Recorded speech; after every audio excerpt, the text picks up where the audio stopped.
Protein merupakan senyawa organik kompleks dengan bobot molekul yang tinggi. Protein juga merupakan suatu polimer yang terdiri dari monomer-monomer asam amino yang dihubungkan dengan ikatan peptida. Protein memiliki banyak fungsi, diantaranya sebagai enzim, hormon, dan antibodi. Di alam, bentuk protein spesifik untuk suatu fungsi. Oleh karena itu, agar suatu polipeptida yang baru dibentuk siap menjadi protein yang berfungsi secara biologis dan mampu mengkatalis suatu reaksi metabolik, menggerakkan sel atau makromolekul, polipeptida tersebut harus mengalami pelipatan membentuk susunan 3 dimensi tertentu atau konformasi, sehingga pembukaan lipatan protein atau unfolding dapat mengubah struktur sekunder yang akhirnya mengubah fungsi protein tersebut. Asam amino adalah bagian yang terpenting dalam pembentukan protein. Protein yang susunan kompleks dan sudah disederhanakan dipecah menjadi dua kelompok, yaitu asam amino esensial dan asam amino non-esensial. Asam amino esensial merupakan asam-asam amino yang tidak dapat diproduksi dalam tubuh sehingga harus ditambah lagi atau diasup dari luar tubuh dalam bentuk makanan dan minuman. Sedangkan asam amino non-esensial merupakan asam-asam amino yang dapat diproduksi dalam tubuh sehingga tidak perlu asupan dari luar tubuh. Asam amino biasanya berbentuk serbuk dan mudah larut di dalam air, tapi tidak dapat larut di dalam pelarut organik non-polar. Kandungan zat gizi makro dalam bahan pangan terdiri atas karbohidrat, lemak, dan protein, sedangkan gizi mikro terdiri dari vitamin dan mineral. Protein sebagai salah satu zat gizi makro memiliki fungsi dalam tubuh, yaitu untuk membentuk jaringan baru dan mempertahankan jaringan yang ada.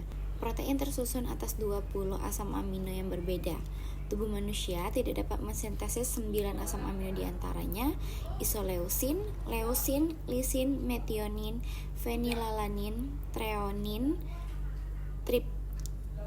triptofan, valin, dan histidin. Asam amino tersebut dikenal sebagai asam amino esensial yang hanya didapat dengan mengkonsumsi sejumlah makanan. Sifat dari asam amino merupakan amfoterik yang lebih dominan menjadi asam pada larutan basa dan menjadi basa pada larutan asam. Fungsi dari protein sendiri yaitu sebagai zat utama pembentuk dan pertumbuhan tubuh. Protein sebagai zat utama pembentuk merupakan zat utama pembentuk sel-sel tubuh dan digunakan sebagai sumber energi jika karbohidrat dan lemak di dalam tubuh berkurang. Salah satu penyakit yang dapat disebabkan oleh gangguan dari metabolisme protein yaitu anemia. Anemia terjadi karena berbagai sebab seperti kurangnya asupan protein, zat besi, vitamin C, asam folat, dan vitamin B12.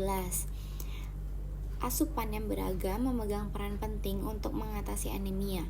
Asupan yang tidak beragam dapat membuat remaja semakin rentan untuk terkena anemia. Protein juga memiliki peranan yang penting dalam transportasi zat besi dalam tubuh.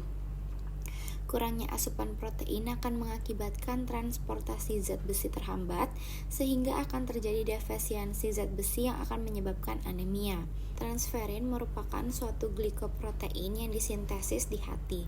Protein ini berperan sentral dalam metabolis besi tubuh sebab transferin mengangkat besi dalam sirkulasi ke tempat-tempat yang membutuhkan besi, seperti dari usus ke sumsum tulang untuk membentuk hemoglobin yang baru.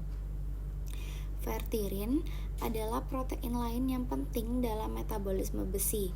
Pada kondisi normal, ferritin menyimpan besi yang dapat diambil kembali untuk digunakan sesuai kebutuhan. Kurangnya asupan protein akan mengakibatkan transportasi zat besi terhambat sehingga akan terjadi defisiensi besi. Kekurangan zat besi menyebabkan kadar hemoglobin di dalam darah lebih rendah dari normalnya, dan keadaan ini yang disebut dengan anemia.